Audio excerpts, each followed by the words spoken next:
Okay, हर हर महादेव मित्रों। अभी हर हर महादेव बोलो। चलिए स्टार्ट करते हैं। आज हम रिवाइज करने वाले हैं companies act 2013। Companies act 2013 basically कुछ पार्ट्स के अंदर डिवाइडेड है, उसको मैं पहले मेंशन कर दूं। सबसे पहला पार्ट कंपनीज एक्ट का आएगा character and lifting of corporate wealth. Character के अंदर 4 केसेस है, लिफ्टिंग ऑफ कॉर्पोरेट वेल्थ के 8 केसेस है।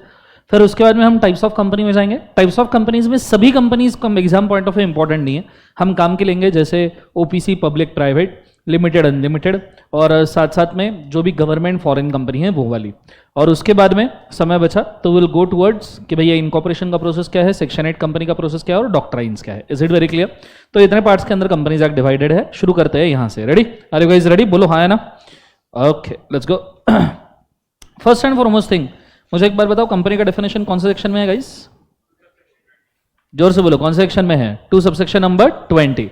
क्या डेफिनेशन है कंपनी का? Company means a company registered under this act और any of the previous company law. याद है सबको? बोलो हाँ है ना? सो आपका डेफिनेशन कुछ इस प्रकार से दिखता है, दैट इज कंपनी का definition, company means a company incorporated under this act और any of the previous company law. नीचे प्रीवियस कंपनी लॉ का डेफिनेशन 2 सबसेक्शन 67 के अंदर दिया है, जिसके अंदर प्रीवियस कंपनी लॉ की लिस्ट दी है, जिसके अंदर सबसे पहला आता है 1866 का कंपनीज एक्ट, फिर 1882 का कंपनीज एक्ट, फिर 1913 का कंपनीज एक्ट, एंड फिर 1942 का कंपनीज एक्ट, एंड देन 1956। अगर आपको एग्जाम में कंपनी, वैसे तो आएगा नहीं है, पर अगर आपको एग्जाम में कंपनी का डेफिनेशन आता है तो आपने दोनों लिखने हैं, कंपनी भी एंड प्रीवियस कंपनी लॉ भी। Is it very clear guys? जोर से बोलो सुनो। ये होने के बाद में दूसरी चीज जो जरूरी है वो है कंपनी के कैरेक्टर किसने बोले हैं। 3 बाबा लोग हैं जिन्होंने कंपनी के कैरेक्टर बोले हैं। पहले जस्टिस मार्शल, बाबा मार्शल, वो बोले कंपनी वही आर्टिफिशियल, इंटेंजिबल वगैरह। फिर बाबा जेम्स आए, वो बोले company United with common object. फिर बाबा लिंडले फट पड़े, बोले कि नहीं मैं बताऊंगा कंपनी क्या है, और 9 कैरेक्टर बोले थे इन्होंने। बोलो हाँ है ना? एक बार 9 के 9 कैरेक्टर्स बोलो कौन कौन से है। सबसे पहला इनकॉर्पोरेटेड एक्शन, एक्शन ना like logo action, incorporated association, artificial judicial person, separate legal entity, perpetual succession, limited liability, common seal, transfer of shares, separation of ownership from management, and separate क्या है बोले एक बार उसे? प्रॉपर्टी। याद है सबको? बोलो हाँ है ना? ओके, अब इसके अंदर हमने 9 कैरेक्टर देखे थे, वापस एक बार बोल दो। Incorporated association, artificial judicial person, separate legal entity, perpetual succession, limited liability, common seal, transfer of shares, separation of ownership from management, separate property. Is it very clear guys? जोर से बोलो यस और नो। ये होने के बाद में हमने देखा था कि इन पॉइंट्स के अंदर बेसिकली आपने क्या लिखना चाहिए, और मैंने आपको हर एक कैरेक्टर का राइट अप दिया था। याद है सबको? हाँ है ना? मैं आपको 1 मिनट दूंगा, सबके राइट अप पढ़ लो, फिर इनके केसेस देखेंगे। ठीक है? राइट अप सेम ही है बोर्ड के ऊपर, रादर मैं आपको समय देना चाहूंगा कि खुद एक बार रीड करके देखो। Go for it first.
शरडन,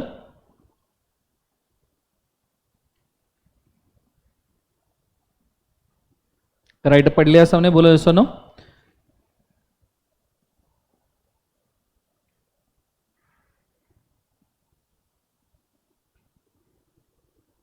बोलो हाँ है ना। चलो एक बार वापस से सभी कंपनीज बोल दो। सबसे पहला क्या हो गया वापस, ओके वापस से सभी कंपनीज बोल दो। सबसे पहला कौन सा है बोले एक बार से, सब कंपनीज नहीं, कैरेक्टर्स बोल दो। सबसे पहला कौन सा है, इनकॉर्पोरेटेड एसोसिएशन। दूसरा कौन सा है, artificial judicial person, separate legal entity. अब सेपरेट लीगल एंटिटी में दो केसेस देखे थे। पहले केस का नाम था Solomon versus Solomon and company, और दूसरे केस का नाम था Lee versus Lee air farming. Solomon versus Solomon में अब डिसीजन ही हमारे काम के है, तो हम सिर्फ उसी से स्टिक रहेंगे, फैक्ट्स डिस्कस नहीं कर पाएंगे क्योंकि हमको केस स्टडीज ही देखना है बेसिकली। ये सुनो, सो सोलोमन वर्सेस सोलोमन का डिसीजन क्या था। पॉइंट नंबर 1 सब जन साथ साथ में पढ़ेंगे, 1 2 3 बोलो क्या है। The company is a separate legal entity other than members, so even a member hold 99% of share capital of the company, still he is a separate from क्या बोले एक बार से company. Is it very clear, बोलो हाँ है ना। मतलब member ने 99% शेयर होल्डिंग भी लिया है तो भी कंपनी और मेंबर अलग है, बोलो हाँ है ना। पॉइंट नंबर 3 1 2 3 बोलो क्या है। The members can also hold any other position in the company such as creditor, employ etcetera. साथ में हमने Lee versus Lee air farming देखा था, तो उसके अंदर केस में ये था कि ली ये पायलट है और उसका कंपनी के साथ कंपेंसेशन कॉन्ट्रैक्ट है रिस्की जॉब के हिसाब से, बोलो हाँ है ना।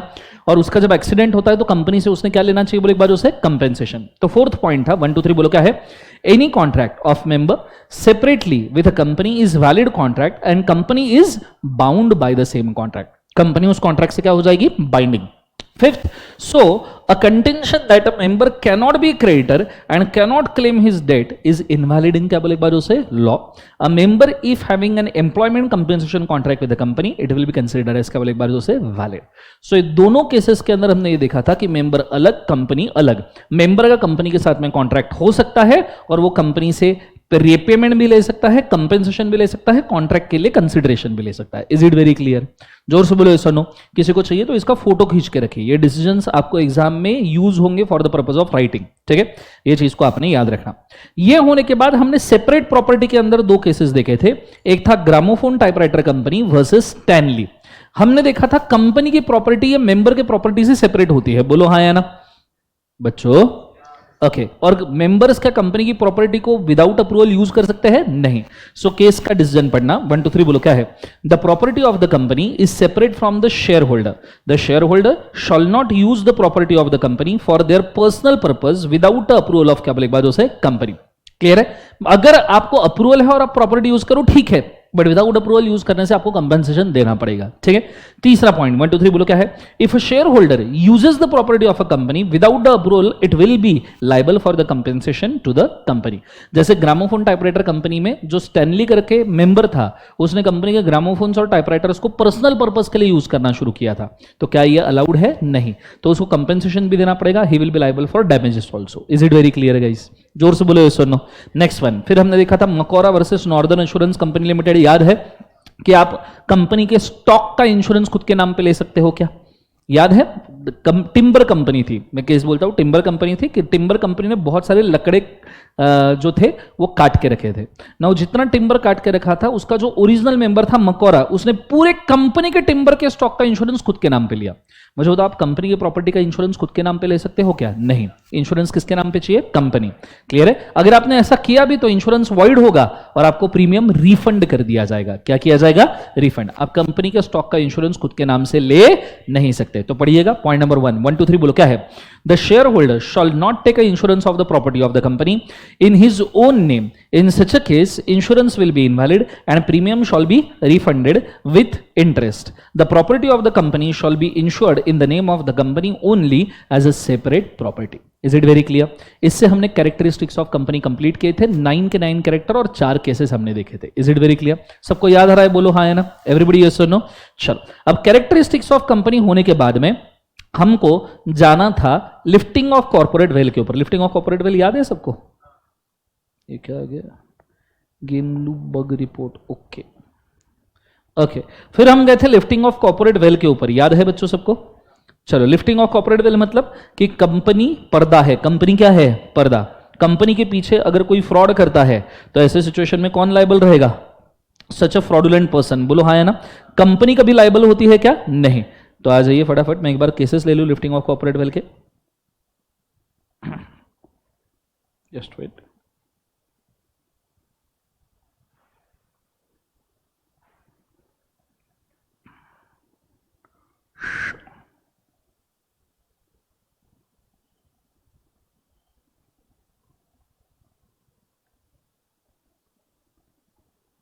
Okay, so lifting of corporate veil के केसेस शुरू करते हैं, ध्यान दीजिएगा। लिफ्टिंग ऑफ कॉर्पोरेट वेल मतलब क्या कि कंपनी को अगर कोई फॉर से देखो, lifting of corporate veil is an exception to separate legal entity. Separate legal entity क्या कहता है? मेंबर अलग, कंपनी अलग। सेपरेट लीगल एंटिटी क्या कहता है? मेंबर कंपनी से सेपरेटली कॉन्ट्रैक्ट कर सकता है। सेपरेट लीगल एंटिटी कहता है मेंबर का और कंपनी का आइडेंटिटी अलग अलग है। बोलो हाँ है ना। अब अगर किसी ने इसका फायदा उठाने की कोशिश की, समझो मैंने अपनी कंपनी है लेट्स से वाओ बियर्स, ठीक है, नशे के साथ भी नशे के बाद भी, और मैंने वाओ बियर्स के नाम पे ड्रग्स बेचे, चरस, कोकीन, अफीम, गांजा, जीएसटी लगा के बेचे। 2 लाख का ड्रग्स था, 36,000 जीएसटी लगाया, जीएसटी वाला इनवॉइस भी बनाया रजिस्ट्रेशन के साथ और दिया किसी को। नार्कोटिक्स वाले घर पे आए, सर बोले क्या कर दिया? मैंने बोला क्या किया? बोले सर तुमने ड्रग्स बेचे। बोला मैंने? किधर बेचे? बोले तुमने ही बेचे। मैं बोला किधर बेचे? ये देखो, बोले इनवॉइस, वाओ बियर्स जीएसटी लगा के 2,36,000 के ड्रग्स बेचे। मैं बोला किसका इनवॉइस है? बोले वाओ बियर्स का। बोला अगर वाओ बियर्स लिमिटेड का इनवॉइस है तो वाओ बियर्स अलग, मैं अलग, सेपरेट लीगल एंटिटी। बोले ये क्या? बोला Solomon versus Solomon, companies act lecture number 1 देखो जरा एक बार। अरे बोलो हाँ है ना। बोले नहीं सर, अगर गलत काम करते हो तो तुम जिम्मेदार। मैं बोला ये तो बहुत हो गया। अरे ये तो बहुत हो गया, तुम करो तो रासलीला, मैं करूं कैरेक्टर ढीला, ऐसे कैसे? अरे बोलो हाँ है ना। तो ऐसे सिचुएशन में मैंने बोला कि नहीं, कंपनी का सेपरेट लीगल एंटिटी है तो ड्रग्स का जो भी बिल है अगर कंपनी के नाम पे तो कंपनी जेल में जाना चाहिए। ये लो सर्टिफिकेट ऑफ इनकॉर्पोरेशन, जेल में जाके रख दो। मुझे एक बात बताओ, चलेगा क्या? नहीं। तो सीधा बात है, आप कोई भी एक्टिविटी करो, अगर लीगल है तो वो कंपनी के नाम पे जाएगा, इलीगल है तो मेंबर खुद लायबल रहेगा पर्सनली। इसके लिए पहला केस हमने देखा था, कौन सा? दिनशॉ मानिकजी पेटेट। दिनशॉ मानिकजी पेटेट को उनके टेक्सटाइल मिल से तगड़े लेवल पे इनकम आता था, जबरदस्त वाला। और उस वक्त टैक्स एग्जम्पशन स्कीम चल रहा था कि पूरा इनकम अगर आप कंपनीज में इन्वेस्ट करते हो तो पूरा इनकम टैक्स एग्जम्प्ट हो जाएगा। क्या हो जाएगा? Tax exempt. दिनशॉ मानिकजी पेटेट ने 4 कंपनी बनाई आर्टिफिशियल पर्सन, और चारों कंपनी में पूरा डिविडेंड इंटरेस्ट इनकम इन्वेस्ट कर दिया। हालांकि कंपनी कोई बिजनेस कर रही थी क्या? नहीं, सिर्फ नाम के लिए बनाई हुई। और फिर पूरा इनकम जब टैक्स फ्री हो गया तो सेम चारों कंपनी से पूरा का पूरा जो इंटरेस्ट इनकम है वो एज अ लोन वापस ले लिया। बोलो हाँ है ना। एज अ क्या वापस ले लिया? लोन। तो मुझे बताओ, 4 कंपनी बिजनेस करने के लिए बनाई है, टाइम पास करने के लिए बनाई है? टाइम पास भी नहीं, प्रॉफिट छुपाने के लिए बनाई है। बोलो हाँ है ना। तो ऐसे सिचुएशन में क्या कंपनी का फॉर्मेशन वैलिड रहेगा? नहीं। तो इसमें हमने पर्दा उठाया 4 कंपनीज का, जो छोटी 4 कंपनीज है ना प्राइवेट, उनका पर्दा उठाया और पीछे देखा कि टैक्स एग्जम्प्ट करने के लिए, प्रोटेक्शन मतलब टैक्स को खराब करने के लिए, रेवेन्यू को खराब करने के लिए ये कंपनी बनाई है। तो यहां कीवर्ड्स आया था प्रोटेक्शन ऑफ रेवेन्यू, याद है सबको? मैंने कीवर्ड भी लिखवा के दिए थे। प्रोटेक्शन ऑफ रेवेन्यू के लिए आप लिफ्टिंग ऑफ कॉर्पोरेट वेल कर सकते हो। मैंने इसका डिसीजन भी लिख के दिया था। बोलो है ना। चेक कर लो एक बार, गो फॉर इट फास्ट, लिख पढ़ लो फास्ट।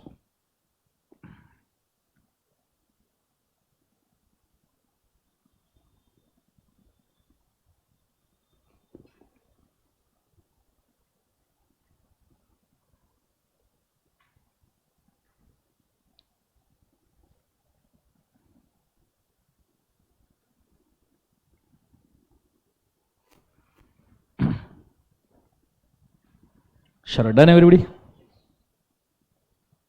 बोलो हाँ है ना। सबका हो गया है?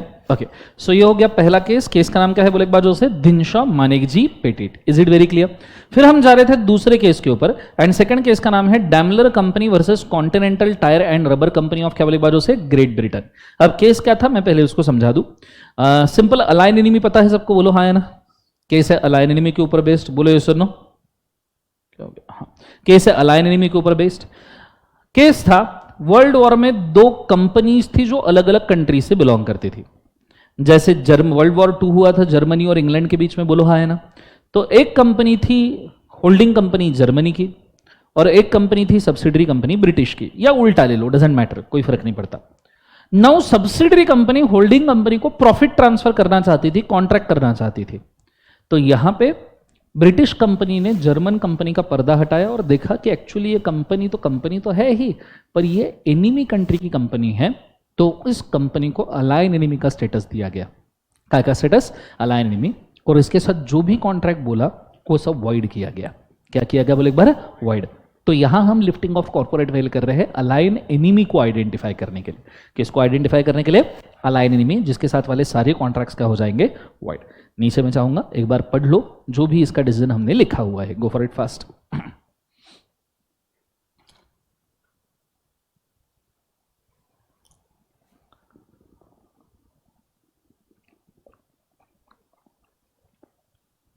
इसका राइट अप दिया था ना मैंने पूरा, बोलो हाँ है ना?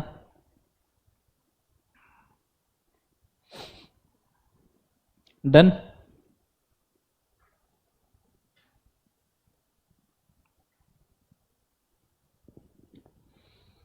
एवरीबॉडी यस और नो?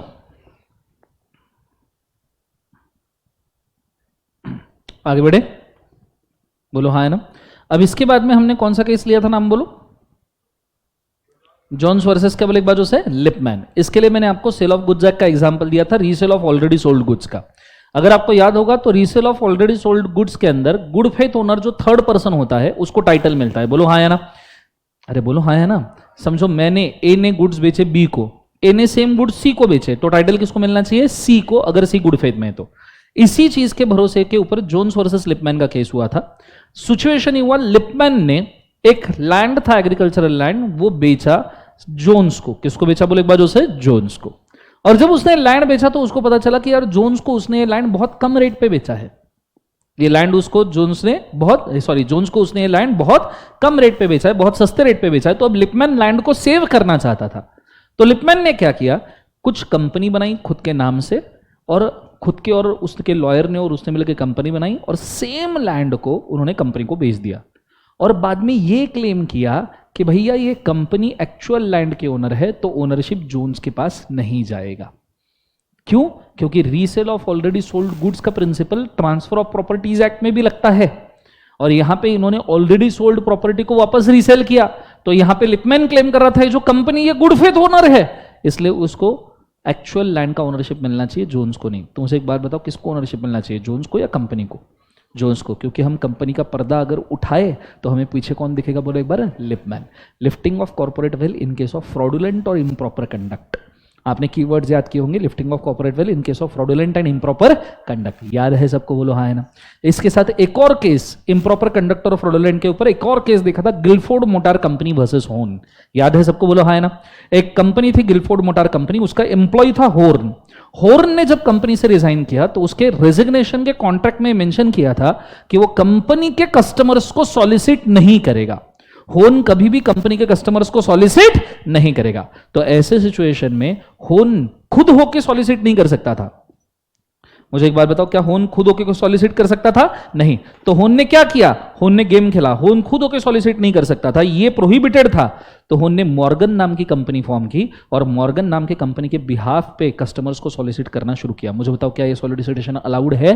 नहीं। आप अगर मॉर्गन कंपनी का पर्दा उठाओगे तो पीछे कौन दिखने वाला है? हॉर्न, जो प्रोहिबिटेड है। Is it very clear, yes और नो? तो इस केस को हम कहते हैं फ्रॉड और इम्प्रॉपर कंडक्ट। साथ में इसका रेफरेंस था solicitation of customers. Is it very clear? इसके पूरे राइटअप आपने लिखे होंगे, एक बार चेक कर लीजिए और फटाफट रीड कर लीजिए। देखो यहां पे मैं भी दिखा दूं, Gilford motor company versus Horne. चाहिए तो किसी को फोटो खींच लीजिए।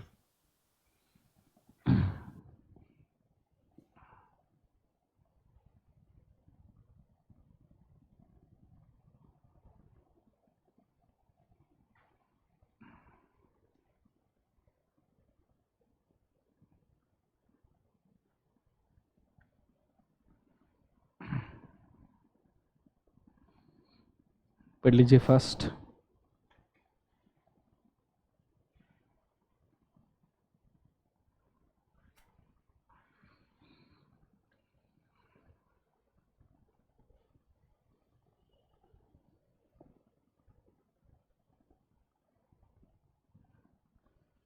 सब क्या हो गया गाइस? पढ़ लिया सबने? जोन्स वर्सेस लिपमैन भी पढ़ लीजिए।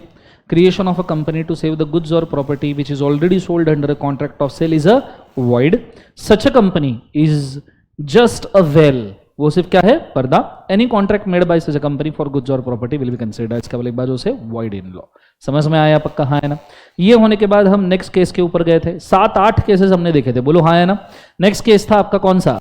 That is regarding merchandise transports company versus British transports commission. याद है सबको? होल्डिंग कंपनी ने अप्लाई किया था ट्रांसपोर्ट लाइसेंस के लिए। होल्डिंग कंपनी का के लिए अप्लाई किया था ट्रांसपोर्ट लाइसेंस। जो ब्रिटिश ट्रांसपोर्ट कंपनी, अंग्रेजों के जमाने का केस है, अभी जो हमारा आरटीओ है, रोड ट्रांसपोर्ट ऑपरेशंस, उसको पहले ब्रिटिश ट्रांसपोर्ट कमीशन कहा जाता था ब्रिटिशर्स के जमाने में। तो ब्रिटिश ट्रांसपोर्ट कमीशन ने ट्रांसपोर्ट लाइसेंस रिजेक्ट कर दिया, तो होल्डिंग कंपनी ने सब्सिडरी बनाई और सब्सिडरी के नाम पे ट्रांसपोर्ट लाइसेंस के लिए अप्लाई किया। मुझे एक बात बताओ, सब्सिडरी का पर्दा उठाओगे तो पीछे कौन दिखने वाला है? होल्डिंग, जो ऑलरेडी रिजेक्टेड है। तो क्या सब्सिडरी को लाइसेंस मिलेगा या रिजेक्ट होगा? रिजेक्ट होगा। बस यही केस था। Is it very clear? तो मैं चाहूंगा एक बार इसका भी टेक्स्ट पढ़ लीजिए फास्ट। इसके अंदर मैंने कीवर्ड्स क्या दिए थे? Public policy. याद है? प्रोटेक्शन ऑफ पब्लिक पॉलिसी, क्योंकि licence is a public policy. ये वर्ड्स एग्जाम में आने ही चाहिए बच्चों। हाँ, ये कीवर्ड्स जो है वो कीवर्ड्स जानबूझ के इसलिए लिख के दिए, ये तुम्हारे हेडिंग्स बनने चाहिए या तो फिर ये एग्जाम में आंसर राइटिंग पॉइंट में आनी चाहिए। ये वर्डिंग नहीं आएंगे तो आपको मार्क्स नहीं मिलने वाले। Protection of revenue, alien enemy, protection of public policy, these are very important words. Is it very clear? ये मॉड्यूल के वर्डिंग्स है, ठीक है? रीड कर लीजिए।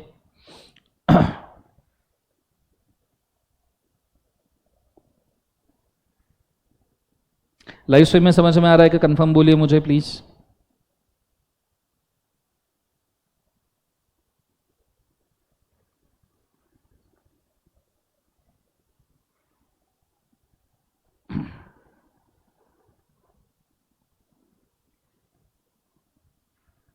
Done guys? बच्चों बोलो हाँ है ना? ओके, ये होने के बाद हम बढ़ गए थे आगे। अगला, अच्छा, इसके अंदर हमारा कीवर्ड क्या था? Protection of public policy. Next था workman of associated rubber industries limited versus associated rubber industries limited. याद है सबको? होल्डिंग कंपनी के नाम पे कुछ वर्कर्स आए थे, लगभग 20। और इंडिया में लॉ है, बहुत अच्छा सुनना, इंडिया में लॉ है कि अगर आपके number of workers 20 and above चले जाते हैं तो ऐसे सिचुएशन में आपको पेमेंट ऑफ बोनस करना ही पड़ता है। मतलब आपका खर्चा एज ए कंपनी बढ़ जाएगा। तो कंपनी को खर्चा बढ़ाना नहीं था, तो कंपनी को 20 से ज्यादा एम्प्लॉय अपॉइंट नहीं करने थे, क्योंकि 20 के ऊपर जाएंगे तो बोनस देना पड़ेगा कंपल्सरीली। तो कंपनी ने होल्डिंग कंपनी के नाम पे 20 एम्प्लॉय अपॉइंट किए। जब वो बढ़ गए तो सब्सिडरी बना के सब्सिडरी के नाम पे भी 20 एम्प्लॉय ले लिए। एक्चुअली दोनों एम्प्लॉय मिलकर एक ही काम कर रहे हैं, एक ही कंपनी के लिए, पर सिर्फ बोनस एक्ट को एवॉइड करने के लिए इन्होंने सब्सिडरी बनाई। अब सब्सिडरी का पर्दा हटाओगे तो कौन मिलेगा? होल्डिंग, जो एक्चुअली लॉ को एस्केप करने की कोशिश कर रहा है।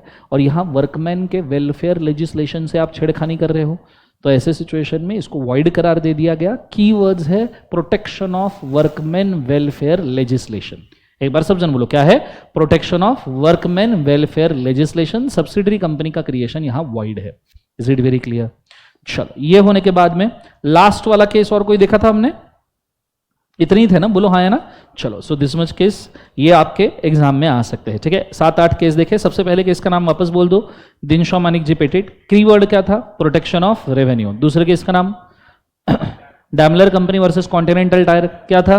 Align enemy. तीसरा Jones versus Lipman Gilford motor company versus Horne, क्या वर्ड था? इम्प्रॉपर कंडक्ट और फ्रॉड। चौथा merchandise transport company versus British transport commission, protection of public policy. Workman of associated rubber industry versus associated rubber industry, क्या है keywords? Protection of workman welfare legislation. Is it very clear guys? जोर से बोलो yes और no. ये होने के बाद में फिर हम बढ़ गए थे आगे। हमारा लिफ्टिंग ऑफ कॉर्पोरेट वेल यहां खत्म हुआ था। लिफ्टिंग ऑफ कॉर्पोरेट वेल खत्म होने के बाद हम चले गए थे टाइप्स ऑफ कंपनी के ऊपर। याद है बच्चों? और टाइप्स ऑफ कंपनी के लिए मैंने आपको मेमोरी टेक्निक दिया था, याद है? क्या था? आयला मेरी काऊ। याद है सबको बच्चों? बोले यस और नो। आयला मेरी काऊ याद है ना? ओके, आयला मेरी काऊ पर से जरा बताइए टाइप्स ऑफ कंपनी कौन कौन से? आई पर से इनकॉर्पोरेशन, ला पर से लाइबिलिटी, मेरी पर से मेंबरशिप, सी पर से कंट्रोल, ओ पर से ओनरशिप, ओ पर से ऑब्जेक्ट, डब्ल्यू पर से वर्किंग। मुझे बताओ इनकॉर्पोरेशन के हिसाब से कंपनी कितने पार्ट में डिवाइड होती है? 3, चार्टर्ड, स्टैट्यूटरी, रजिस्टर्ड। याद है सबको? Can you tell me what is charter? हालांकि एग्जाम पॉइंट ऑफ व्यू इसमें से कोई काम की नहीं है, तो फटाफट डिस्कस कर लेते हैं। What is charter company?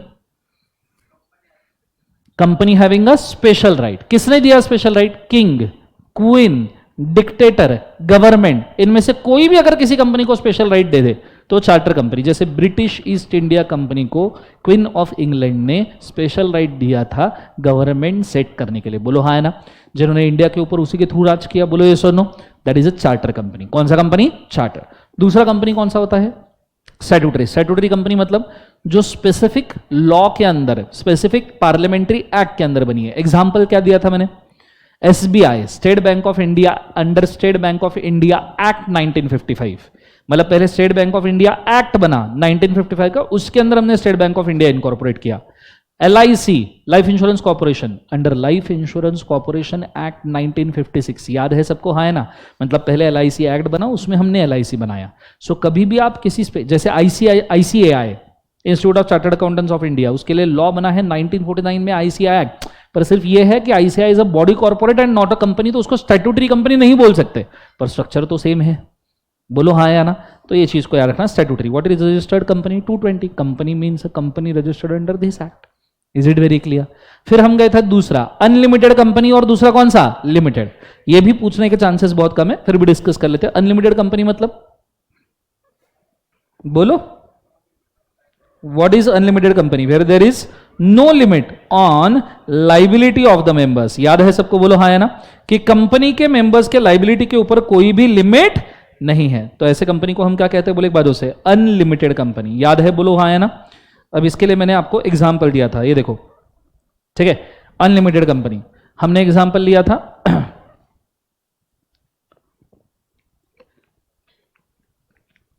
Board के ऊपर ध्यान दीजिएगा, समझ में आएगा। हमने एग्जाम्पल लिया था मां शक्ति कि दिवाला limited is a kind of company, limited या अनलिमिटेड दोनों में से कुछ भी हो सकता है। इसके लाइबिलिटी 100 करोड़ थे, जोर से बोलो, इसके लाइबिलिटी कितने करोड़ थे? 100, और इसके एसेट 70 करोड़ थे। अनपेड लाइबिलिटी इसकी कितनी थी? बोले एक बार 30 करोड़। अब अगर दिवाला लिमिटेड, अगर ये लिमिटेड कंपनी है, अगर ये कौन सी कंपनी है? बोले एक बार लिमिटेड, तो ये जो 30 करोड़ के अनपेड लाइबिलिटी है 30 करोड़ की, ये क्या हो जाएगी? Bad debt, because limited company है, ऑलरेडी लिमिटेड लाइबिलिटी पे ऑफ हो चुकी है शेयर के फॉर्म में। Is it? बोलो हाँ है ना। लेकिन अगर दिवाला लिमिटेड अगर अनलिमिटेड कंपनी है, तो ये जो 30 करोड़ लाइबिलिटी पेंडिंग है कंपनी की, ये शेयर होल्डर्स के पर्सनल असेट से दी जाएगी। The personal assets of the share holder, तुम्हारे घर का टीवी, फ्रिज, वॉशिंग मशीन, सोने की थाली, चांदी का चम्मच, बीवी के गहने, बच्चे के डायपर, ये सब दाव पे लग जाएगा। याद आया? बोलो हाँ या ना। तो उस कंपनी को हम क्या कहते हैं? बोले एक बार से अनलिमिटेड, जिसमें आपके घर के सभी चीजें दाव पे लग जाते हैं। क्लियर है? इसमें आप कितना रिकवर कर सकते हो? पूरा 30 करोड़, या till share holder become insolvent which ever is lower. समझ में आया? पक्का? जोर से बोलो सुनो। अनलिमिटेड कंपनी कौन से सेक्शन में डिफाइंड है? 2 subsection number 92। Is it very clear? फिर जो लिमिटेड कंपनी है वो 3 पार्ट में डिवाइड होती है। पहला कौन सा? Share capital. दूसरा कौन सा? गारंटी। तीसरा कौन सा? कॉम्बो। एक शेयर कैपिटल, एक गारंटी, और तीसरा कौन सा है? बोले एक बार उसे कॉम्बो। समझ में आ रहा है सबको? बोलो हाँ है ना। अब शेयर कैपिटल कंपनी मतलब जब कंपनी इनकॉर्पोरेट होती है वहां से लेके आप वाइंडिंग अप तक के पैसा लगा सकते हो, वो है शेयर कैपिटल कंपनी। जैसे आपने अकाउंट्स में एंट्री की होगी, share application money to share capital credit, फिर share allotment money to share capital credit, फिर first call, second call, third call, call पे कॉल, मिस कॉल। तो ऐसे सिचुएशन में वो कौन सा हुआ? Share capital company. ये देखो, share application money to share capital, share allotment money to share capital. 10 रुपए का शेयर था, 3 रुपए एप्लीकेशन पे लाए, 2 रुपए अलॉटमेंट पे लाए, 1 रुपए 2 रुपए फर्स्ट कॉल पे लाए। इस प्रकार से आप टोटल कैपिटल कलेक्ट करते हो, ठीक है। और एंड में बचा कुचा कैपिटल जो 3 रुपए बचा, वो आप एंड में बुलाओगे अगर अनपेड लाइबिलिटी बाकी है तो। That company is called share capital company.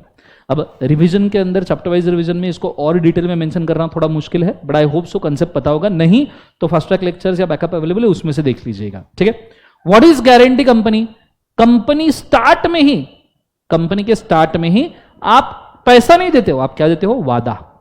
आप पैसे के नाम पे बाबा जी का ठुल्लू, लेकिन आप वादा देते हो, बड़े बड़े वादे, कि जब कंपनी का वाइंडिंग अप होगा तब अगर लाइबिलिटी असेट से ज्यादा होगी तो मैं वादा देता हूं कि मैं कंट्रीब्यूट करूंगा। बोलो हाँ है ना। पर कितना कंट्रीब्यूट करोगे? जितना आपने कमिट किया है उतना। आपने बोला 10 crore, 10 crore. Is it very clear? फिर बाद में लाइबिलिटी भले ही 30 करोड़ हो, देखो यहां लाइबिलिटी 30 करोड़ की थी पर आपका वादा कितने का था? 10 करोड़। तो आपका बैड डेट हो जाएगा कितना? बोले एक बार 20 करोड़, क्योंकि आपने वादा सिर्फ 10 करोड़ का दिया था। That is a guarantee company. तो एक है 221 की गारंटी कंपनी, एक है 222 की share capital company. Is it very clear guys? जोर से बोलो यस और नो। नॉर्मली गारंटी कंपनी है, सेक्शन कंपनी होती है, ये भी मैंने आपको बोल के रखा हुआ था। समझ में आया पक्का? यस और नो। तो ये दोनों के तीनों के एग्जांपल मैंने दिए थे। कॉम्बो कंपनी मतलब जो लिमिटेड बाय शेयर्स है एज वेल एज क्या है? बोले एक बार गारंटी। अगर किसी को चाहिए तो ये फोटो खींच के रखिए, ये बाद में आपके काम में आएगा। अगर लिखा है तो बहुत ही अच्छी बात है, गो फॉर इट फास्ट। और मैंने आपको गारंटी और शेयर कैपिटल का कुछ लिख के दिया है, उसको पढ़ लीजिए फटाफट। हालांकि मैंने बुक के अंदर इसका डिफरेंस भी दिया था कि शेयर कैपिटल और गारंटी क्या है करके। Is it?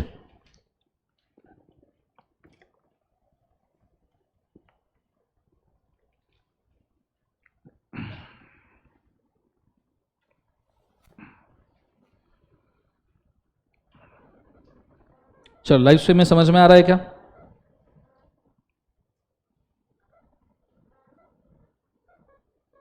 ऑब्वियसली मेंबरशिप वाली कंपनीज इंपॉर्टेंट है, सब्सिडरी इंपॉर्टेंट है, कंपनी के सारे डेफिनेशन इंपॉर्टेंट है, पहले चार्टर्ड स्टैट्यूटरी रजिस्टर्ड छोड़ के। बहुत बढ़िया। शेयर कैपिटल गारंटी का राइटअप दिया था ना मैंने, पढ़ा है ना? चलो डिफरेंस भी लिख के दिया था, प्रोबेबली येस और नो। चलो आगे बढ़े, पक्का बोलो येस और नो बच्चों। Okay, share capital guarantee company के बाद में अब हम जा रहे हैं नेक्स्ट टाइप ऑफ कंपनी, और अभी जो काम की कंपनी है वो है ओपीसी, प्राइवेट, पब्लिक एक्सेट्रा। मुझे बताओ ओपीसी की डेफिनेशन क्या है? ओपीसी का सेक्शन कौन सा है? 2 subsection number 62। Red with section number कौन सा है? 3। हमने ओपीसी का बड़ा चार्ट बनाया था, याद है सबको? बोलो हाँ है ना। सबसे पहला, OPC is a company where 1 person is a member. और ओपीसी के नाम में हम जैसे पब्लिक के नाम में लिमिटेड, प्राइवेट के नाम में प्राइवेट लिमिटेड, वैसे ओपीसी के नाम में लिखते हैं प्राइवेट लिमिटेड ब्रैकेट में ओपीसी। ये ब्रैकेट प्राइवेट लिमिटेड के पहले भी आ सकता है, प्राइवेट लिमिटेड के बाद भी आ सकता है। Is it very clear? दूसरा, मेंबर एंड नॉमिनेशन। ओपीसी में कंडीशन था, ये सेंटेंस याद रखना, a natural person who is not a minor, citizen of India but resident or not can be a member of, क्या बोले एक बार, ओपीसी। आधे बच्चे यहां कंफ्यूज है कि भैया ओपीसी का मेंबर रेसिडेंट होना ही चाहिए, जो प्रीवियस ईयर में 120 डेज रहा है उसी को ओपीसी का मेंबर बनेगा। बेटा डेफिनेशन ने खुद ने बोला है, सेक्शन 3 ने खुद ने बोला है रेसिडेंट और नॉट। उन्होंने जो 120 डेज का डेफिनेशन दिया है कि 120 दिन पिछले फाइनेंशियल ईयर में रहना चाहिए, ये रेसिडेंस डिसाइड करता है, पर ये रेसिडेंस जो है ये सिर्फ इंफॉर्मेशन के लिए है। ये कब का प्रोविजन निकल चुका है? 2019 में ये अमेंड हो चुका है। ओपीसी का मेंबर रेसिडेंट नहीं लगता, अदरवाइज सारे एनआरआईज के इन्वेस्टमेंट आप इंडिया से गायब कर दोगे। Are you understanding? तो अभी रेसिडेंट भी चल सकता है, नहीं भी। हाँ, अगर रेसिडेंट है तो वो कैसा दिखना चाहिए, इसलिए बोला है प्रीवियस ईयर में 120 days. That is just information, not a qualification. Is it very clear guys? Yes और नो? अगर ये मैंने बताया था ना, बोलो हाँ या ना। अरे बोलो यस और नो। अगर आपको नहीं समझ में आ रहा होगा, याद नहीं होगा, तो लेट मी शो यू। क्या चल रहा है ये आमी जो तुम्हारा?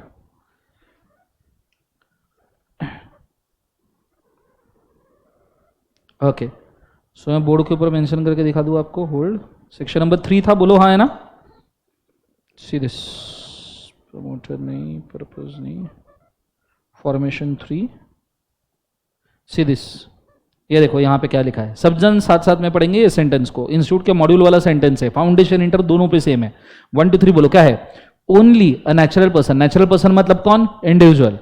Who is not a minor, मतलब एज इज मोर देन कितना, बोले एक बार, 18 years. Who is an Indian citizen, जो इंडिया का सिटीजन है। मैंने आपको सिटीजनशिप भी डिस्कस किया है वैसे, हालांकि इसकी जरूरत नहीं एग्जाम के लिए, बट याद रखिएगा, वेदर अ रेसिडेंट और अदरवाइज, मतलब रेसिडेंट हो या कोई भी हो, कोई फर्क नहीं पड़ता, वो ओपीसी का मेंबर इंडिया में बन सकता है, नॉमिनी भी बन सकता है। या आईसीआई का मॉड्यूल है, ठीक है? तो गलती मत करना। हाँ, for the purpose of just information, कि अगर रेसिडेंट है तो कैसा दिखना चाहिए, इंफॉर्मेशन के लिए, क्वालिफिकेशन के लिए नहीं।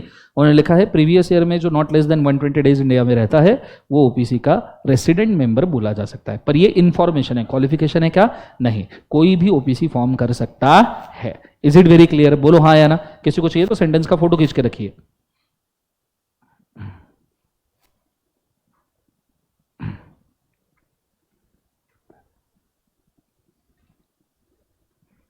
चलो डन एवरीबॉडी, बच्चों बोलो हाँ है ना।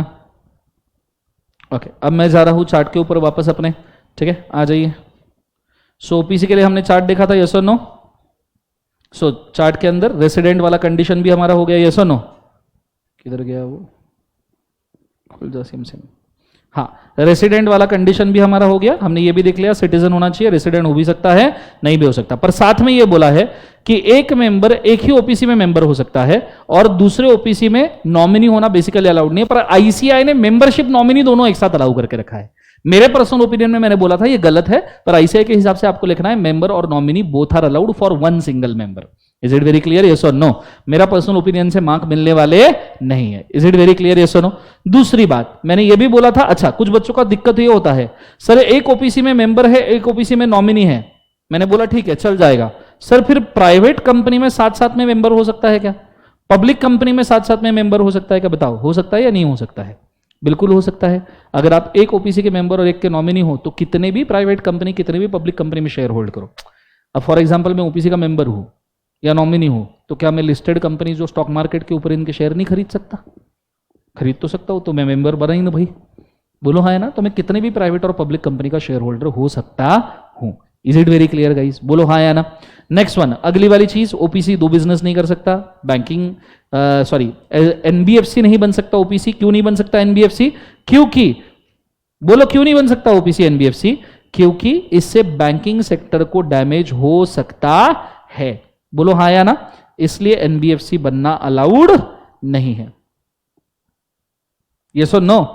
ये चीज को याद रखना। दूसरा, ओपीसी कौन सा बिजनेस नहीं कर सकता? Section 8 company. क्यों? क्योंकि सेक्शन 8 कंपनी में ही मैक्सिमम फ्रॉड होते हैं, जो हम ओपीसी को अलाउ कर नहीं सकते। Is it very clear guys? जोर से बोलो। सबसे आखिरी, ओपीसी में डायरेक्टर कितने रहेंगे? 1 से लेकर 15 तक डायरेक्टर हो सकते हैं। बहुत सारे बच्चों को एक्सेप्ट नहीं होता, लोगों को लगता है ओपीसी में मेंबर एक ही होता है और डायरेक्टर 15 कैसे?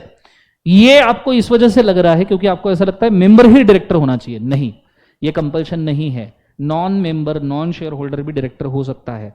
एंड एक पर्सन एज ओपीसी 15 डायरेक्टर तक अपॉइंट कर सकता है, 15 के ऊपर भी चलेगा सिर्फ बेसिक अप्रूवल पे। ठीक है?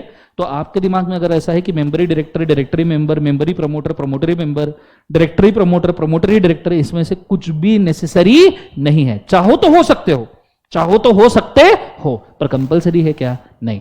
तो एक ओपीसी में एक से ज्यादा डायरेक्टर 15 तक हो सकते हैं, 15 के ऊपर भी अलाउड है स्पेसिफिक अप्रूवल्स पे, वो इंटर लेवल पे आएगा।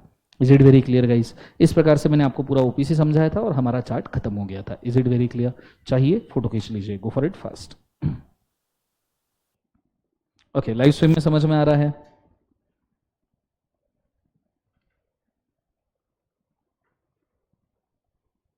Sir is doing CA worth it? ये सवाल है जगह पूछने का, ये जगह है सवाल पूछने का। सीए अगर वर्थ नहीं है करने लायक तो फिर क्या है इंडिया में, वो बता तो जरा। चलो डन एवरीबॉडी। मतलब यूपीएससी में तो फ्रॉड चल रहे, नीट में भी फ्रॉड चल रहे। मैंने आज तक ये नहीं सुना कि सीए में कभी फ्रॉड हुआ एग्जाम का। अब ये वर्थ नहीं है तो अब क्या है पता नहीं। ठीक है, तो ये चीज को याद रखना है, सीए में फ्रॉड हो ही नहीं सकता। पूछो कैसे? पेपर ही इतने खराब आते, कितना भी पढ़ के जाओ, क्या फ्रॉड करो? बोलो आया ना? चलो, ये चीज होने के बाद में अब हम जा रहे हैं प्राइवेट कंपनी के ऊपर। कौन सी कंपनी बोले एक बार जो से? प्राइवेट। मुझे बताओ, प्राइवेट कंपनी की डेफिनेशन मैंने आपको याद करवाई थी, एक बार डेफिनेशन रीड कर लो प्राइवेट की fast. Go for it. Private company का डेफिनेशन रीड कर लो, फिर एक्शन करेंगे। यह आपका डेफिनेशन रीड कर लो।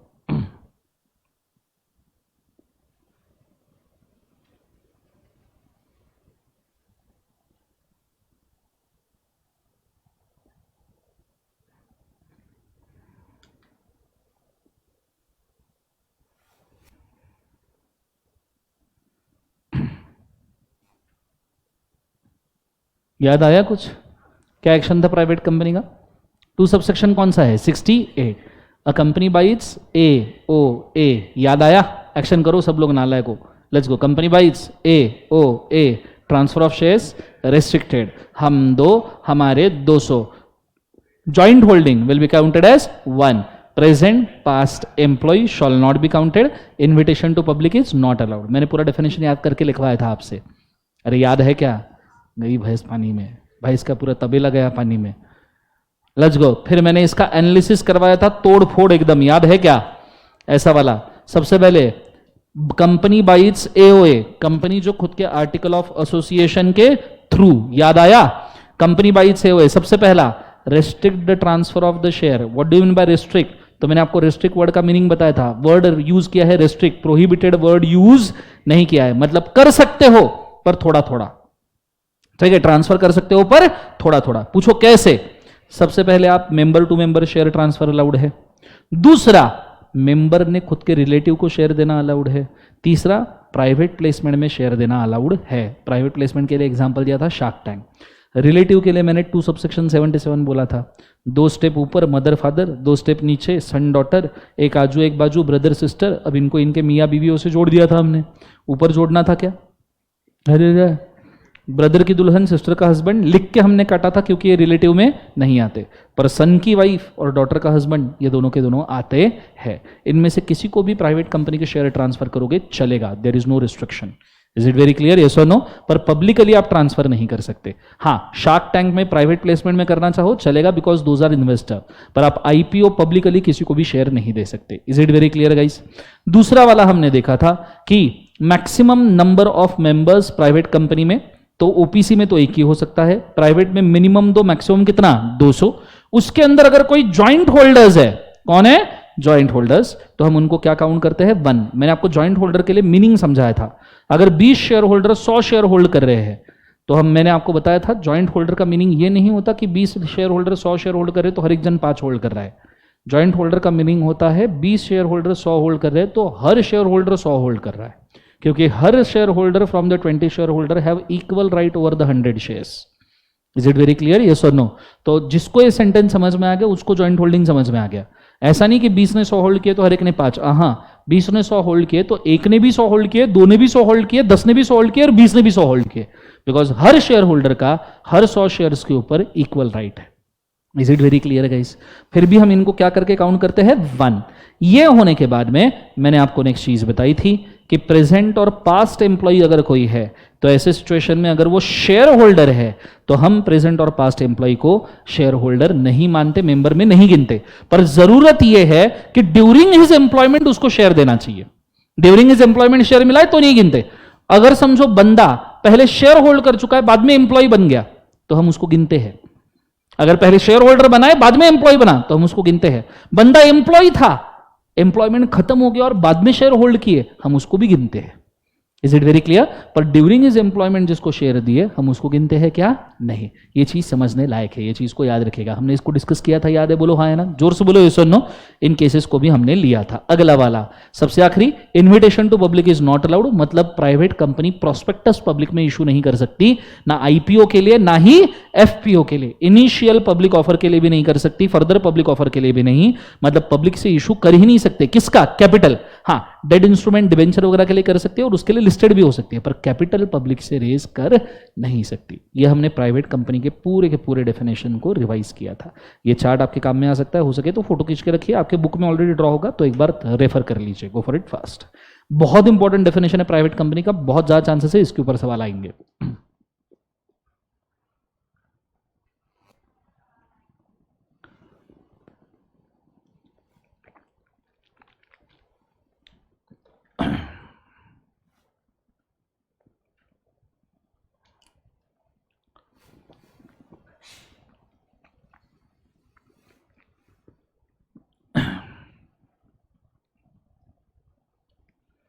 चलो गाइस, डन? बोलो हाँ है ना, एवरीबॉडी यस और नो? प्राइवेट कंपनी का डिस्कशन कंप्लीट करने के बाद हम गए थे पब्लिक कंपनी के ऊपर, बोलो यस और नो। और पब्लिक कंपनी का डेफिनेशन तो बहुत छोटा सा था ना, यस और नो गाइस? क्या था पब्लिक कंपनी का definition? Public company means a company which is not a private company, बोलो हाँ या ना।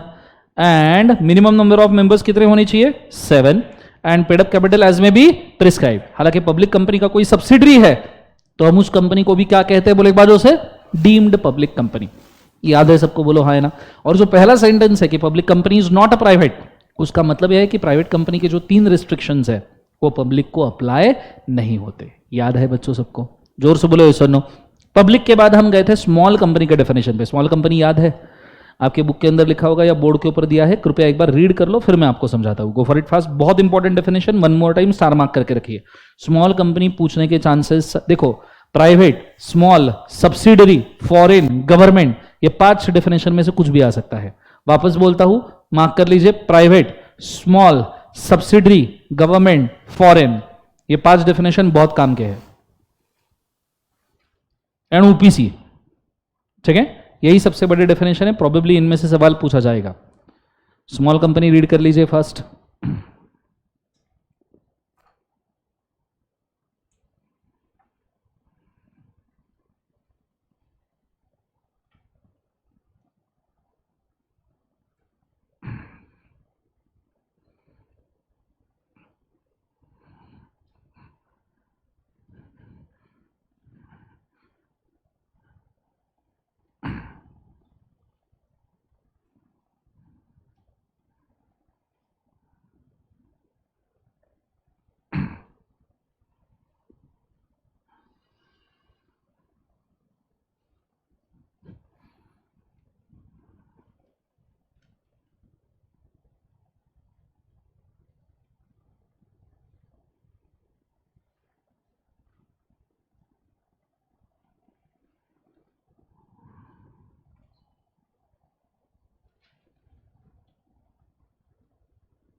Sure, done guys? बोलो हाँ या ना। और फिर मैंने आपको स्मॉल कंपनी समझाया था क्या है। सबसे पहली बात, स्मॉल कंपनी क्या पब्लिक कंपनी हो सकती है? स्मॉल कंपनी पब्लिक हो सकती है? नहीं। पहला ही सेंटेंस है small company means company other than public company. तो ये कंपनी हमेशा क्या हो सकती है बोले एक बार उसे? प्राइवेट। तो पब्लिक तो कोई सवाल स्मॉल कंपनी का पैदा नहीं होता। जो प्राइवेट है उसमें भी 3 अलाउड नहीं है। होल्डिंग सब्सिडरी अलाउड नहीं है, सेक्शन 8 कंपनी अलाउड नहीं है, स्टैट्यूटरी कंपनी अलाउड नहीं है। याद है सबको? फिर बचे हुए प्राइवेट में कौन? OPC and normal private company. इसको आप डिवाइड कर दो पेड अप कैपिटल और टर्नओवर के हिसाब से। अब आपको जो लिमिट दी है 50 लाख से 10 करोड़ वो रेंज है, 2 करोड़ से 100 करोड़ वो क्या है बोले एक बार? रेंज। और इस रेंज में से हर साल सिलेक्ट किया जाएगा एक लिमिट। जैसे ये है 50 लाख, ये है 10 करोड़, तो इसमें से फाइनेंशियल ईयर 25-26 के लिए लेट्स से एमसीए ने सिलेक्ट किया, मिनिस्ट्री ऑफ कॉर्पोरेट अफेयर्स ने सिलेक्ट किया कितना? 1 करोड़। तो 25-26 फाइनेंशियल ईयर के लिए 1 करोड़ वाली सभी कंपनीज, 1 करोड़ तक के पेड अप कैपिटल मतलब 0 से लेके 1 करोड़ तक के कैपिटल वाली सभी कंपनी क्या हो जाएगी? स्मॉल। तो 50 लाख से 10 करोड़ ये रेंज है, ये लिमिट है क्या? नहीं। Is it very clear? फिर फाइनेंशियल ईयर 26-27 के लिए समझो एमसीए ने लिमिट बोली 5 करोड़, तो 0 से लेके उस साल के लिए 5 करोड़ के पेड अप कैपिटल वाली सभी कंपनी क्या हो जाएगी? स्मॉल।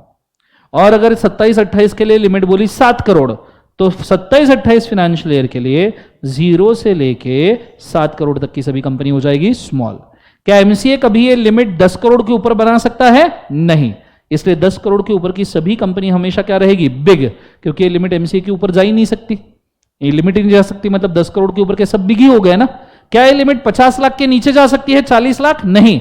इसका मतलब 40 लाख के नीचे के हमेशा सभी कंपनी क्या रहेंगे? Small. Is it very clear?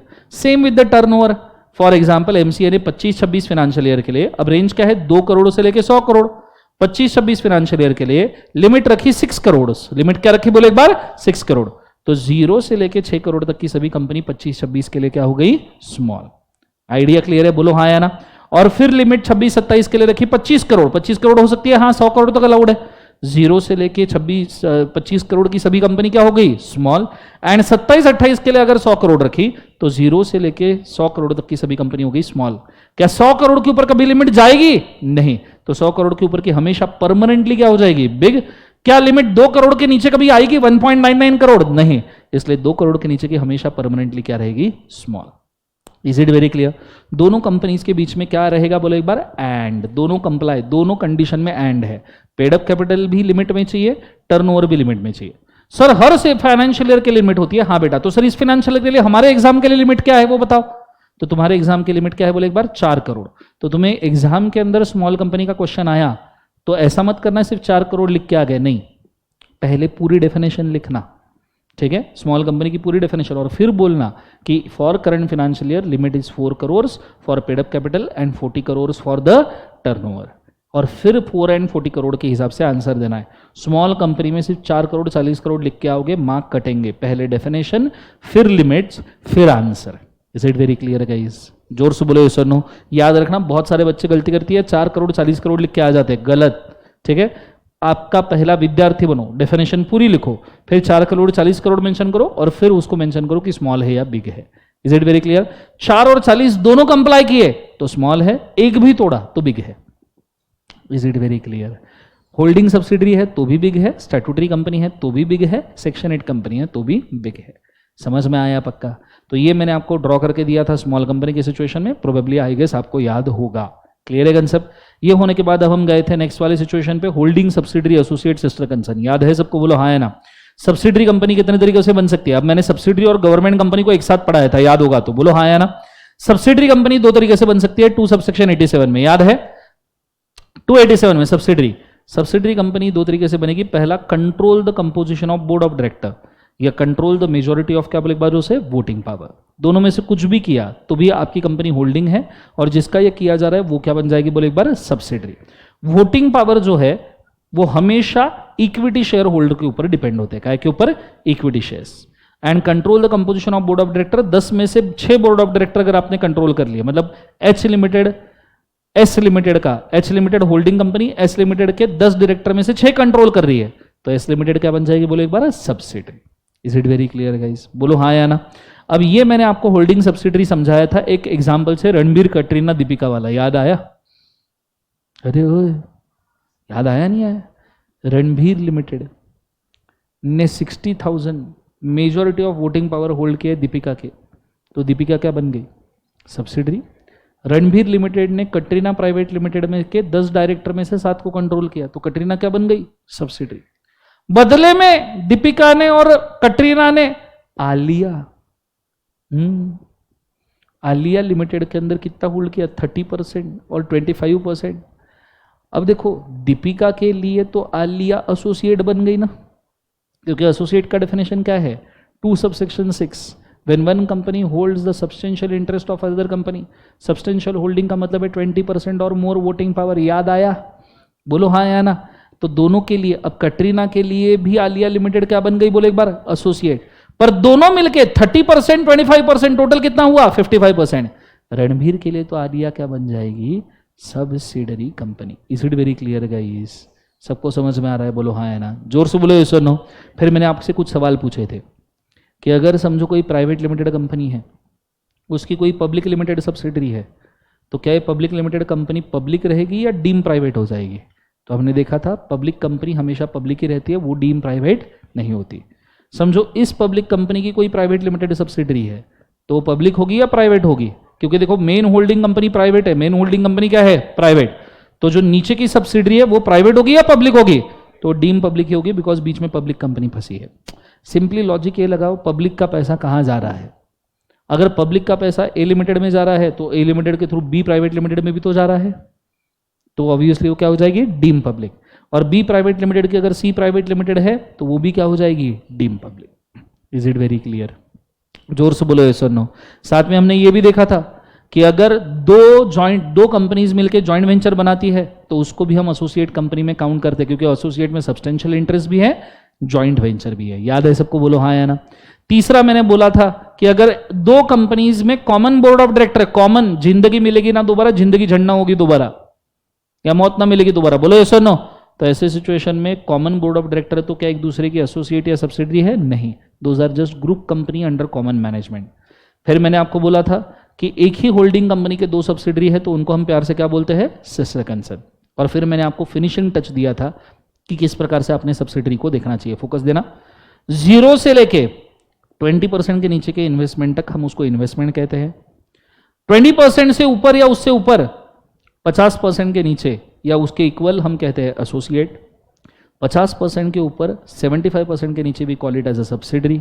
75% उससे ऊपर 100% के नीचे भी call it as a substantial subsidiary, and 100% भी call it as a wholly owned subsidiary. Is it very clear? अरे याद आ रहा है? ऐसे भूत जैसे देख रहे हो इधर उधर, जैसे कि क्या नया सब्जेक्ट शुरू कर दिया मैंने। अरे याद आ रहा नहीं आ रहा है? बोलो हाँ या ना? फिर मैंने आपको गवर्नमेंट कंपनी का डेफिनेशन बताया था। Government company means a company जिसके अंदर 51% of paid up capital is held by either CG और एसजी और बोथ। याद आया बच्चों? अगर याद आया तो मैंने आपको बोला था कि 51% और मेजॉरिटी में फ़र्क होता है। लाख शेयर्स का 51% होता है 51,000 शेयर, पर लाख शेयर्स का 1 लाख शेयर्स का मेजॉरिटी होता है 50,001 शेयर। याद आया? सब्सिडरी के डेफिनेशन में 50,001 शेयर है, गवर्नमेंट कंपनी के डेफिनेशन में 51,000 शेयर्स है। Is it very clear? जोर से बोलो यस और नो।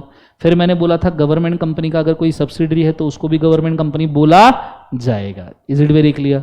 और फिर हमने गवर्नमेंट कंपनी के लिए एक टाइमलाइन देखा था कैसे वर्क करता है।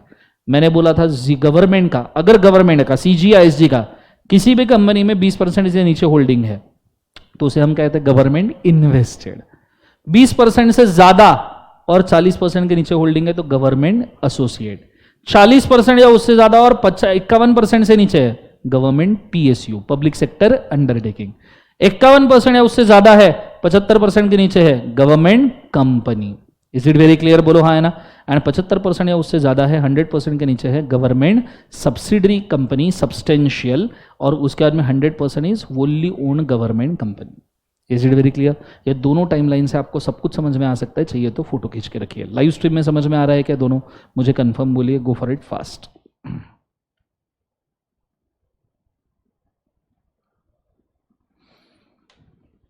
लाइव स्ट्रीम में आइडिया क्लियर है? प्लीज बताइएगा।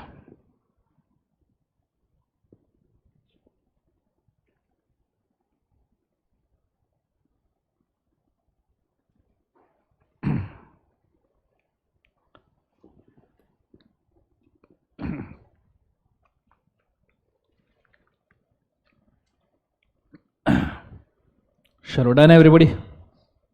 बच्चों बोलो हाँ है ना। ये चीज होने के बाद में अगली चीज के ऊपर हम जा रहे हैं। ये हो गया subsidiary, holding, associate, sister concern. ये सब मीनिंग मैंने आपको बोल दिया। Is it very clear? Next जो, अच्छा गवर्नमेंट कंपनी भी हो गया, बच्चा कौन सा कंपनी बोले एक बार उसे? फॉरेन। तो फॉरेन कंपनी को एक बार ले लेते हैं। देखो मैंने आपको समझाया था 2 सबसेक्शन 42 फॉरेन कंपनी का। मैंने बोला था कॉमन मैन के हिसाब से फॉरेन कंपनी का मतलब ये होता है जो भी देश के बाहर बनी है वो फॉरेन कंपनी। बोलो हाँ है ना। कॉमन मैन तो बोलता है देश के बाहर बनी मतलब फॉरेन, पर इंडियन लॉ का उस कंपनी से क्या लेन देना जो सिर्फ देश के बाहर बनी है? इंडिया से कोई कनेक्शन भी होना चाहिए। तो कंपनीज एक्ट के हिसाब से, मतलब इंडियन लॉ के हिसाब से, फॉरेन कंपनी का मतलब होता है कोई भी body corporate, company, LLP, corporation, institution. ये 2 सबसेक्शन 11 का बॉडी कॉर्पोरेट का डेफिनेशन है। हाँ 2 सबसेक्शन कौन सा? 11। Company, LLP, corporation, institution. कोई भी बॉडी कॉर्पोरेट जो इनकॉर्पोरेटेड आउटसाइड इंडिया है, बना तो देश के बाहर है पर उसका प्लेस ऑफ बिजनेस जो है ना वो इंडिया है। एक बार सब जन बोलो, उसका प्लेस ऑफ बिजनेस कहाँ है? इंडिया। तो ऐसे सिचुएशन में फिजिकली या इलेक्ट्रॉनिकली उसका प्लेस अगर इंडिया में है और ऐसे जगह से वो बिजनेस बना रहा है या बिजनेस कंडक्ट कर रहा है फिजिकली या इलेक्ट्रॉनिकली, तो हम उसको कौन सा कंपनी कहते हैं बोले एक बार? फॉरेन। और जब हम कह रहे हैं बिजनेस कंडक्ट करना तो उसमें रिक्वायरमेंट्स सिर्फ बिजनेस कंडक्ट के है। ऐसा जरूरी नहीं है कि सेल और परचेस ऑफ गुड्स होना चाहिए। हो सकता है सेल परचेस हो भी ना, फिर भी वो इंडिया में बिजनेस कर रहा हो। जैसे आपने इंडिया में रोल्स रॉयस का शोरूम खोल दिया, बना फॉरेन में है, शोरूम इंडिया में है, हो सकता है साल भर में एक भी ना बेची जाए रोल्स रॉयस। बोलो यस और no? But still it is conducting business. बोलो हाँ या ना। दूसरा, प्रॉफिट एंड लॉस से कोई लेन देन नहीं है। अब एक भी अगर कार नहीं बेची गई रोल्स रॉयस की तो कंफर्म उस साल के लिए लॉस होगा, पर उससे कोई लेन देन है क्या? नहीं है। बिजनेस करते आना चाहिए। और तीसरा, इंडिविजुअल या तो फिर स्टाफ, कोई हो या ना हो, उससे कोई फर्क पड़ता है क्या? नहीं। अब अमेजॉन ऑनलाइन बिजनेस कर रहा है, हो सकता है बैकग्राउंड में स्टाफ होगा पर ऑनलाइन कोई स्टाफ अवेलेबल है क्या? नहीं। तो ऐसे सिचुएशन में still considered as a business. ये सब चीजें इररिलेवेंट है। Only intention to do business is necessary. आप बिजनेस खोल के बैठ जाने चाहिए, बेचा जाए ना बेचा जाए, प्रॉफिट हो या लॉस हो, स्टाफ हो या ना हो, आपका बिजनेस होना चाहिए। अब स्टाफ हो या ना हो के लिए मैंने एग्जांपल दिया था, कई सारे इंटरनेशनल कंपनीज के एयरपोर्ट के ऊपर वेंडिंग मशीन्स होते हैं। वेंडिंग मशीन पता है? वेंडिंग मशीन जिसमें आप पैसा डालो ऑटोमेटिकली प्रोडक्ट बाहर आता है। बोलो हाँ है ना। वहां तो कोई स्टाफ भी नहीं है, ऑटोमेटिक प्रोडक्ट बेचा जा रहा है, इसका मतलब बिजनेस हो रहा है ना। Is it very clear? तो ये मैंने आपको फॉरेन कंपनी का मीनिंग बता दिया था। Is it very clear guys? यहाँ फॉरेन कंपनी गवर्नमेंट कंपनी भी होता है, खत्म। फिर हमने कंपनी जो देखा था वो एज पर वर्किंग देखा था, जिसके अंदर डॉर्मेंट एंड एक्टिव कंपनी था। बोलो हाँ है ना। अब मैं ब्रीफ में बोल दूं, डॉर्मेंट कंपनी मतलब जो इनकॉर्पोरेटेड है पर बिजनेस नहीं कर रही, रिसर्च डेवलपमेंट कर रही है, फैक्ट्री सेटअप कर रही है, मार्केटिंग का प्रोसीजर बना रही है, कोई प्लान बना रही है, पर बिजनेस नहीं कर रही, ऐसी कंपनी कौन सा स्टेटस ले सकती है? डॉर्मेंसी। मैक्सिमम 5 साल तक स्टेटस अलाउड है। इसको इनएक्टिव कंपनी कहा जाएगा। और इसने सिर्फ मेंटेनेंस के खर्चे करने। मेंटेनेंस मतलब infrastructure maintenance, vehicle maintenance, staff की salary, electricity, water, annual filing, filing के expenditure, books of maintenance, accounts के एक्सपेंडिचर, सेल या परचेज का कोई भी खर्चा होना नहीं चाहिए। तो वो डॉर्मेंट कंपनी है। 5 साल तक डॉर्मेंट, 5 साल के बाद एक तो एक्टिव बन जाओ, नहीं तो लिक्विडेट हो जाओ। Is it very clear? मैंने आपको डॉर्मेंसी के ऊपर नोट लिखवा के दिया है, एक बार रीड कर लो। Go for it fast. चाहिए तो ये फॉरेन कंपनी का फोटो भी खींच लो जिनको चाहिए।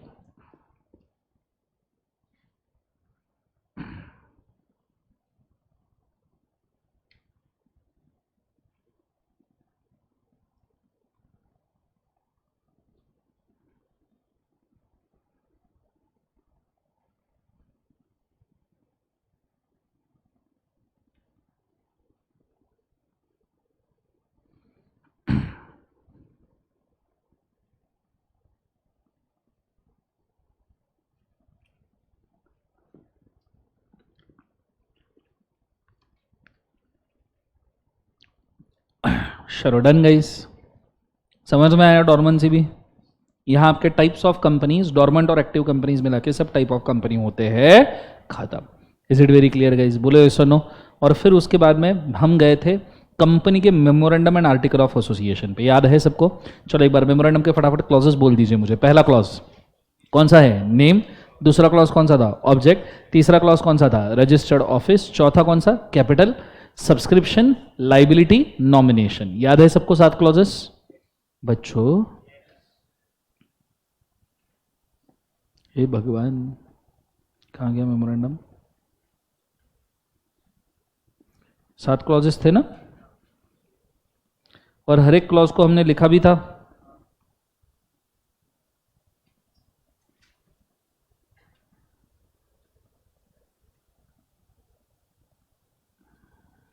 ठीक है, एक बार वापस बोलो, इसमें डायग्राम नहीं दिख रहा है। सबसे पहला कौन सा? सब जन बोलो एक बार। नेम, दूसरा ऑब्जेक्ट, तीसरा registered office, capital, subscription, liability and का एक बार nomination. Is it very clear?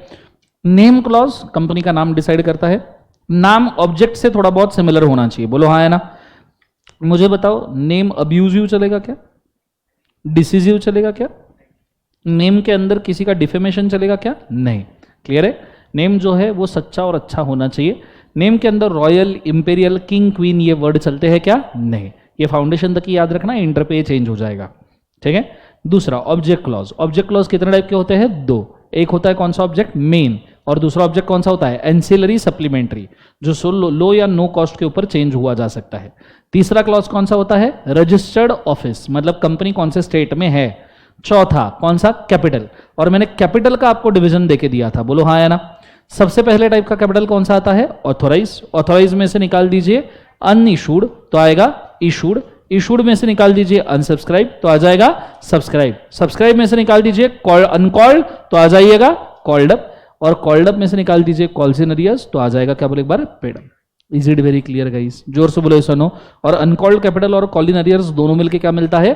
Unpaid capital. Is it very clear? मैंने पूरा डिस्क्रिप्शन भी दिया था कैपिटल कैसा दिखता है, याद आया? कैपिटल के बाद में subscription clause, once a subscriber always a subscriber, जो कंपनी के पहले मिनिमम शेयर होल्डर होते हैं, जो एक एक शेयर लेते हैं, उन्हें हम सब्सक्राइबर कहते हैं। और लाइबिलिटी क्लॉज, लिमिटेड, अनलिमिटेड, ये तो हमने कंपनी देख लिया, बोलो हाँ है ना? मैं चाहूंगा आपको क्लॉजेस मैंने लिख के दिए होंगे, बोलो ऐसा नो, एक बार पूरे रीड कर लीजिए फटाफट। किसी को चाहिए तो कैपिटल का फोटो खींच लो।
पढ़ लिया सबने? जोर से बोले सुनो। चलो, इसके बाद में हमने देखा था प्रमोटर का डेफिनेशन, याद है? प्रमोटर कितने तरीके से बन सकता है? 3। पहला प्रमोटर बनता है नाम से, दूसरा है काम से, तीसरा है दम से। नाम से मतलब जिसका नाम एनुअल रिटर्न्स एंड प्रोस्पेक्टस के अंदर दिया है वो प्रमोटर है, मतलब जिसका नाम as a promoter annual return prospectus में दिया है वो प्रमोटर है, दैट इज नाम से। काम से जो कंट्रोल करता है कंपनी के अफेयर्स को, कंट्रोल करना इस काम से, सो कंट्रोल करता है कंपनी के अफेयर्स को, ही इज अ प्रमोटर। और दम से मतलब कंपनी का मैनेजमेंट जिसके इंस्ट्रक्शन के हिसाब से अकस्टम्ड टू एक्ट है, कंपनी के मैनेजमेंट को जिसके इंस्ट्रक्शन के हिसाब से काम करना ही पड़ेगा, हम उसको भी क्या कहते हैं? बोले एक बार, promoter. Is it very clear? जैसे टाटा में से अब रतन टाटा रिटायर्ड है, पर अगर रतन टाटा कुछ बोले तो पूरे टाटा इंटरप्राइज को सुनना ही पड़ेगा, तो Tata, Ratan Tata is a promoter. Is it very clear? तो ये तरीका याद रखिएगा। 2 सबसेक्शन 69 का प्रमोटर का डेफिनेशन है, आप चाहो तो फोटो खींच सकते हो, बहुत काम का डेफिनेशन है, एग्जाम में आ सकता है। लाइव स्ट्रीम में समझ में आ रहा है? प्लीज बोलिएगा।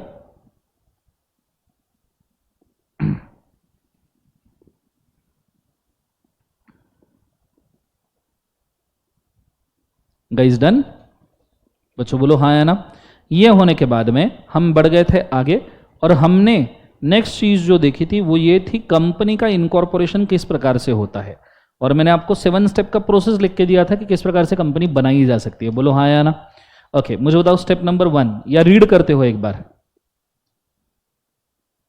अगर आपको याद होगा तो स्टेप नंबर 1 मैंने बोला था कॉन्स्टिट्यूशन लीगली होना चाहिए, सिलेक्शन ऑफ कंपनी होना चाहिए। स्टेप नंबर 2 के अंदर फाइल्ड विद द आरओसी, क्या क्या फाइल करना है? पहला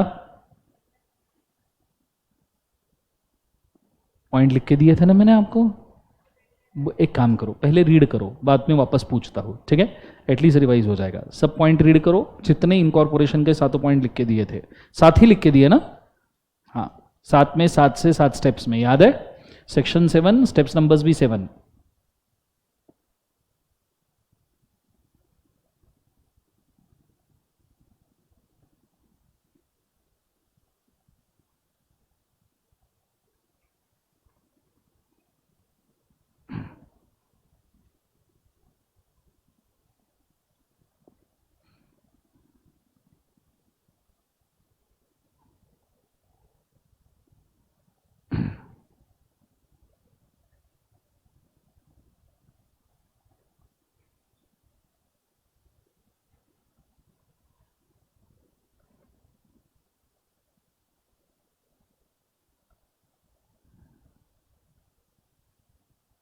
ये प्रोसेस इंपॉर्टेंट है, उसको स्टार मार्क करके रखना, ठीक है?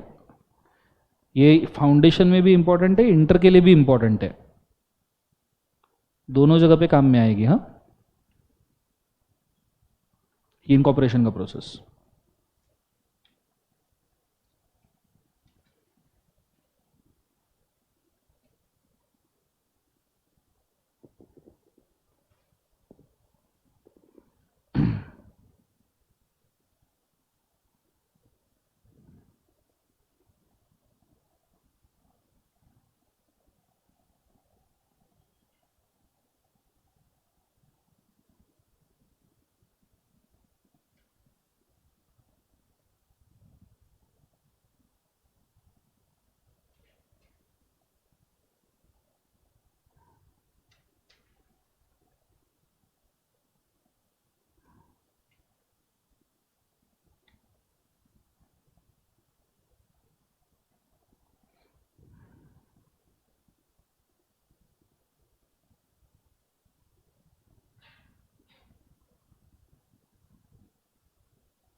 पढ़ लिया सबने? चलो मुझे बताइए, पॉइंट नंबर 1 क्या था?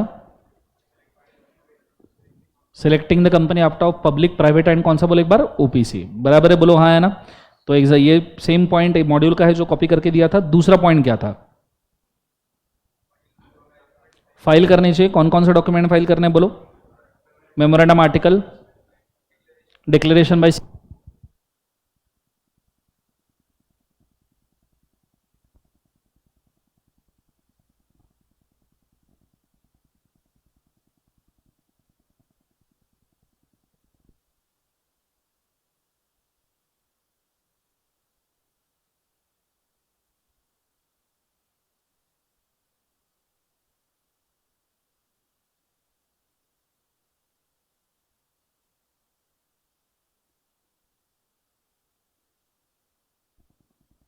सो नेक्स्ट हमने देखा था declaration by board of directors and क्या बोले एक बार जो है सब्सक्राइबर। वापस डॉक्यूमेंट बोलता हूं, MOA first, declaration bye CA में, तीसरा declaration by board of directors and subscribers, चौथा डिटेल्स, एक और डिक्लेरेशन कि कॉन्विक्टेड नहीं है, फ्रॉड नहीं किया है एक्सेट्रा, और फिर details of board of director and subscriber, वो डिक्लेरेशन के साथ ही आता है। नेक्स्ट पॉइंट क्या था? 3, एप्लीकेशन करना है। फॉर्म नंबर कौन सा बोला था? रफली अगर बोला होगा तो INC 7। किसको अप्लाई करना है? ROC। बोलो हाँ है ना? फिर ROC क्या करेगा? इंस्पेक्शन करेगा और आपको क्या देगा? Certificate of incorporation and corporate identification number. याद है सबको? बोलो हाँ या ना? उसके बाद में नेक्स्ट, कंपनी ने ये सभी डॉक्यूमेंटेशन मेंटेन करके रखना चाहिए एक जगह पे। उसके बाद में नेक्स्ट फॉर्मेशन हो जाएगा, और अगर आपने फ्रॉडुलेंट इंफॉर्मेशन दिया या गलत चीज की है तो एनसीएलटी आपके खिलाफ प्रोसीडिंग कर सकता है। बोलो हाँ या ना। और एनसीएलटी ऑर्डर भी पास कर सकता है 4-5 टाइप के, take over of management, winding up, unlimited liability, dissolution, हाँ या ना। और सबसे आखिरी any other order as may be prescribe. 7 step का मैंने आपको पूरा प्रोसेस दिया था, उसको रट डालना एग्जाम के लिए बहुत काम का प्रोसेस है। Is it very clear? ये होने के बाद सेक्शन 7 होने के बाद हम बढ़ गए थे आगे। फिर हमने देखा था, क्या बोले एक बार जोर से, शेयर्स के टाइप्स, मेमोरेंडम हो गया, बोलो हाँ है ना। ठीक है, अभी इसके बाद में एक्चुअली अपना थोड़ा मेमोरेंडम का डिस्कशन बाकी है, सेक्शन 8 का डिस्कशन बाकी है। साथ में हमको डिस्कस करना पड़ेगा doctrines of constructive notice, ultra vires and indoor management. Is it very clear? आज हम यहाँ पे रफली स्टॉप करते हैं, कल वापस इन चीज़ों के ऊपर आएंगे और इसमें से कंटिन्यू करेंगे। कल कंपनीज एक्ट हो जाएगा, साथ में हम एलएलपी लेंगे, एलएलपी को भी कंप्लीट कर देंगे, तो प्रोबेबली एलएलपी छोटा है तो कल वो भी हो जाएगा। परसों रफली रिवीजन का लास्ट लेक्चर आपका कंप्लीट हो जाएगा। ठीक है, आज के लिए इतना काफी करते हैं। Solve for today, have a nice day. Thank you बोलो, जोर से बोलो, चलो गुड डे, गॉड